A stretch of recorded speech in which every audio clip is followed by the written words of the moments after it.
Amigas y amigos de 500 noches, bienvenidas y bienvenidos. Me da muchísimo gusto saludar en esta noche a una invitada muy especial, la senadora Xóchitl Gálvez, ingeniera ambientalista, cruzazulina, hidalguense, mexicana y una mujer bien chingona. ¿Cómo estás, querida Xóchitl?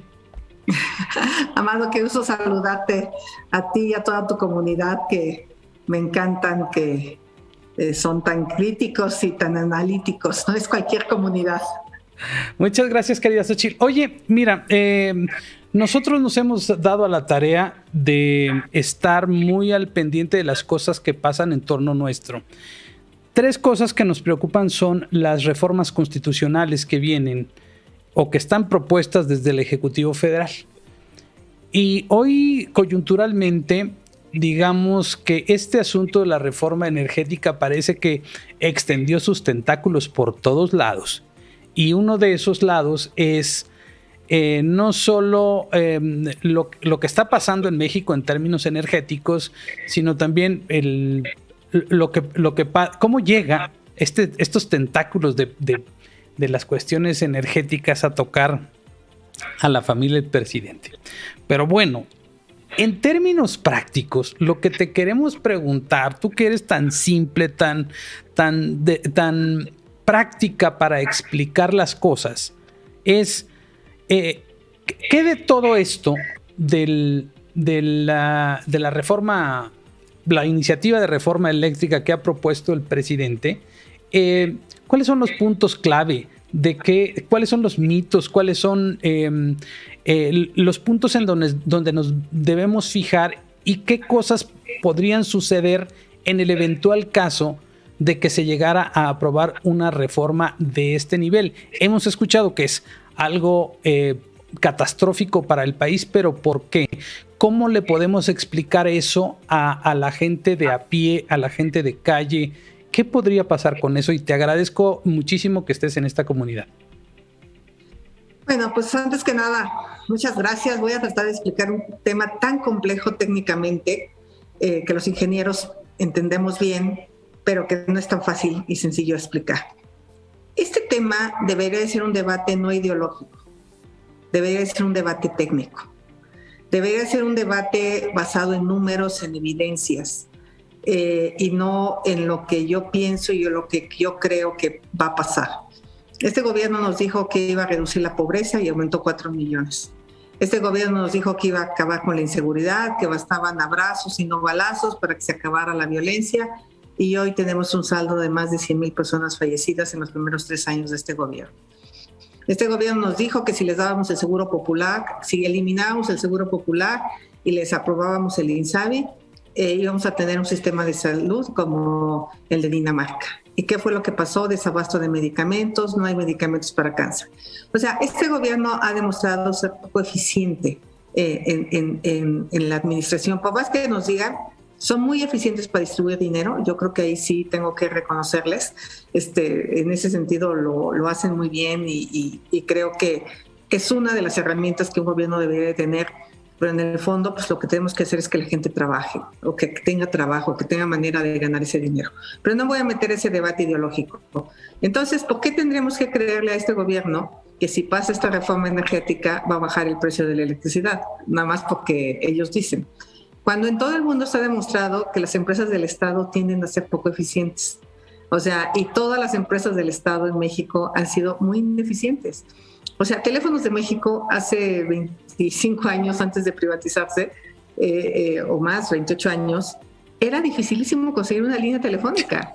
Es más, se anunciaban los edificios, se renta con líneas telefónicas, o vendo departamento con línea telefónica, porque era una locura. Tú te cambiabas y podían pasar 6, 8 meses para que te dieran una línea telefónica, cuando estábamos en manos de Teléfonos de México. Y hoy, pues el sector privado compra su electricidad con quien se la vende más barato. Obviamente, ese que se la vende más barato no es CFE. Pero CFE cobra por transmitir y por distribuir la electricidad, aunque el presidente diga que no es cierto. Solo el 3% de la energía eléctrica no paga costos de porteo, que es la energía limpia, porque en ese entonces que se emplearon esas plantas era muy caro.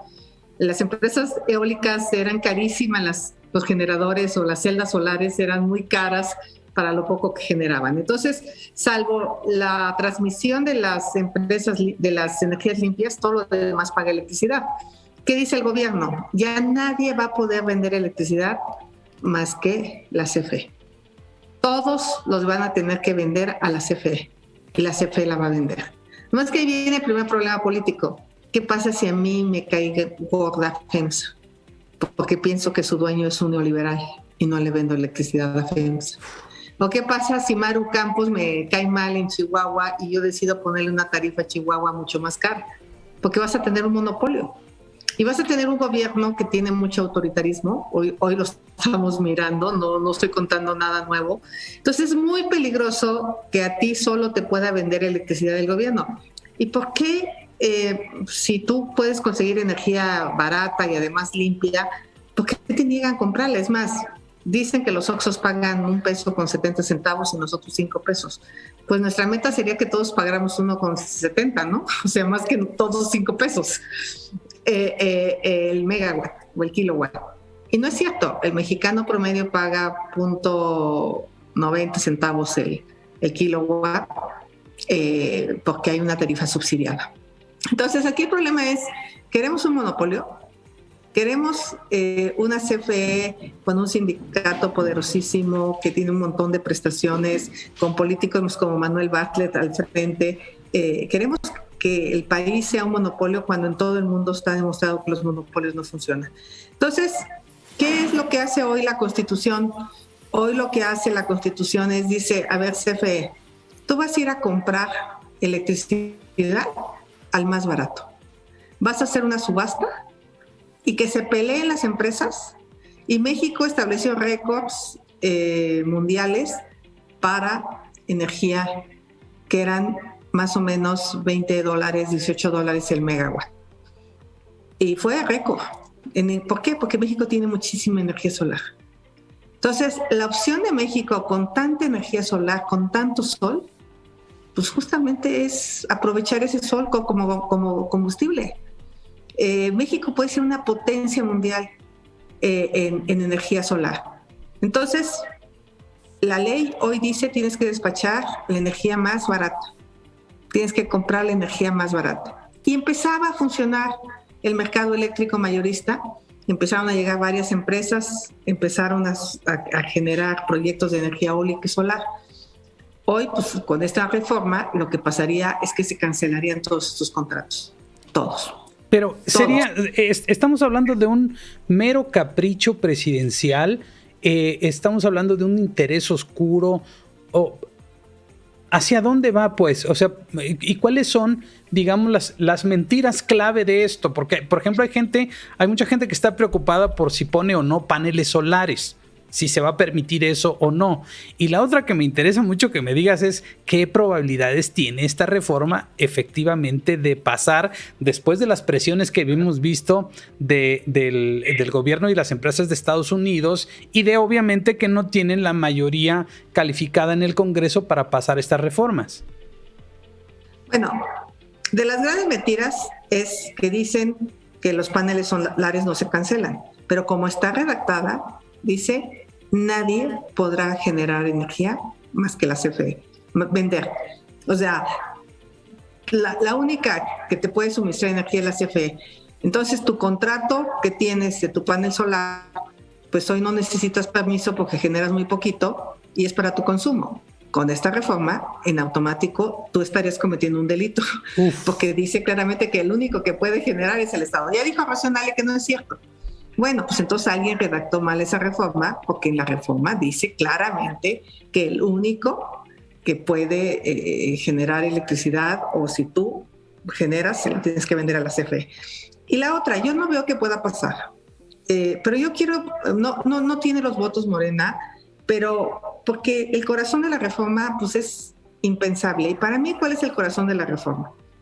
Para mí el corazón de la reforma es que le apuesta a las energías sucias. Dice que después de la energía hidroeléctrica, geotermia y nuclear, tendrán que despachar las plantas térmicas de CFE. Y las plantas térmicas de CFE queman combustóleo. Acabo de estar en La Paz, donde llegan los barcos con combustóleo. Imagínate lo que cuesta trasladar hasta La Paz el combustible para quemarlo en una planta. Y estuve en una bahía bellísima, donde se ve ahí la humadera, ¿no? Contaminando. Digo, pobres turistas, vienen a un paraíso que es el Golfo de California, que se decía que Cousteau, no sé quién decía que era el acuario más grande del mundo. Y ching, tienes ahí una termoeléctrica quemando combustible que te está cayendo en tu cara, ¿no? El azufre, todo el día. Pues, pero el costo. Entonces, ahí te van los precios. 1 megawatt de energía solar cuesta 370 pesos. 1 megawatt de energía que se produce con gas de la empresa privada cuesta 970 pesos, más o menos. 1 megawatt que se produce con gas, pero que lo produce CFE, cuesta 1,900 pesos. Y luego de ahí nos vamos ya al que se produce con diésel, casi puede llegar hasta 3,000 pesos. Entonces, no hay duda que la energía más barata es la solar y la eólica. El gobierno se queja de la intermitencia porque dice que no hay sol durante el día, durante la noche, ¿no? Entonces, ¿qué va a pasar en la noche? Bueno, para eso tienes la energía de respaldo, que puede ser la de gas, ¿no? Pues justamente en el día usas lo más que puedes la solar, la eólica. Obviamente hay que mejorar las líneas de transmisión, pero CFE no ha invertido un peso, a pesar que genera mucho dinero. Si tú ves tu recibo, hay un dinero que se llama transmisión, que nos cobra a todos los consumidores, transmisión y distribución. Y ese dinero hace que la CFE, sus dos áreas de transmisión y de distribución, tengan muchísimo dinero que tienen que usar hoy para subsidiar a las de generación. ¿Por qué? Pues porque en generación pierden dinero. ¿Por qué? Porque tienen plantas viejas. No es mala onda, pero las plantas de CFE son plantas de ciclo abierto y las plantas del sector privado son de ciclo combinado que reutilizan a través del vapor mucho más capacidad de energía del combustible. Entonces, yo lo que digo es, ¿a ti qué te importa quién genera la electricidad? Si es CFE o si es una empresa privada. A ti lo que te importa es que te llegue barata, pero además que sea limpia. Pero ¿no? Lo que han hecho es justamente en estas foros que se están llevando a cabo en la Cámara de Diputados, que creo que llevan como 2 años o 3 años, no sé, se me hicieron eternos, ¿no? Llevan como 3 semanas o un mes, no sé cuánto tiempo. ¿Se está sacando algo de ahí? ¿O es simplemente, como he visto eventualmente, debates ideológicos contra debates técnicos y en los que no se entiende, o en los que parece que unos hablan de una cosa y otros hablan de otra, y que parece que los que están presentando la iniciativa lo que menos les interesa es escuchar razones?